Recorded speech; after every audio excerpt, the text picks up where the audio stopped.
ఈరోజు సర్దార్ సర్వాయి పాపన్న ప్రసాద్ మల్టీప్లెక్స్లో షో చూడడం జరిగింది. దీనికి ప్రొడ్యూసర్ వెంకటేష్ లింగంపల్లి గారు చాలా బాగా తీశాడు సినిమాని. ఎక్కడ కూడా ఏఐ లాగా అనిపించదు, చేసింది ఏఐలో కానీ ఏఐ అనిపించదు. చాలా న్యాచురల్గా చాలా బాగా ఉంది.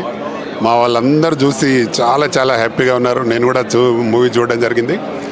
నిజంగా కథను చూస్తున్నంతసేపు ఎవ్వరు కూడా ఎంత అంటే ఇంకేం జరుగుతుందా అనే ఫీల్లో ప్రతి ప్రేక్షకుడు చాలా బ్రహ్మాండంగా చూశారు. చాలా బాగా తీయడం జరిగింది మూవీ. ఆయనే ప్రొడ్యూసర్ అండ్ డైరెక్టర్గా ఉన్నారు. ఈ కథ అందరికీ తెలిసిన కథే, కానీ సినిమాగా ఒక విజువల్ చూస్తే ప్రతి వ్యక్తిలో పౌరుషం, అంటే ఆ రోజుల్లో బహుజనులను ఇలా చేశారా అనే ఫీల్ ప్రతి వ్యక్తికి, ఆడ మగ అందరిలో కనిపిస్తుంది. కాబట్టి దీన్ని ప్రేక్షకులు తప్పకుండా ఈ సినిమాను మిస్ కాకుండా, ముఖ్యంగా యువత మిస్ కాకుండా చూడాలి. ఎందుకంటే చరిత్ర ఏంటి అని తెలుసుకోవాలి. అప్పుడెప్పుడో 376 సంవత్సరాల క్రితం జరిగిన చరిత్ర ఇది.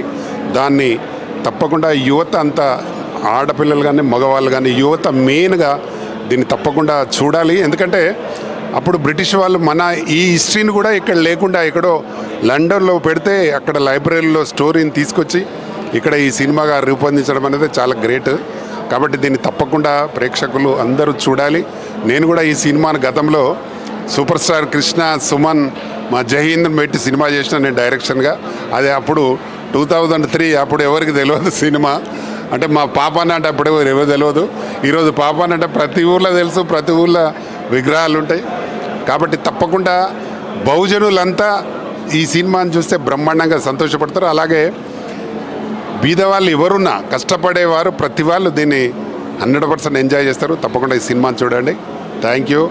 మరొకసారి ఈ సినిమా ఏంటంటే మా ఆర్కే ఫిలిమ్స్ డిస్ట్రిబ్యూషన్ ద్వారా రిలీజ్ చేసినాం. తప్పకుండా అందరూ చూడాల్సిందిగా కోరుతున్నాను. Thank you very much.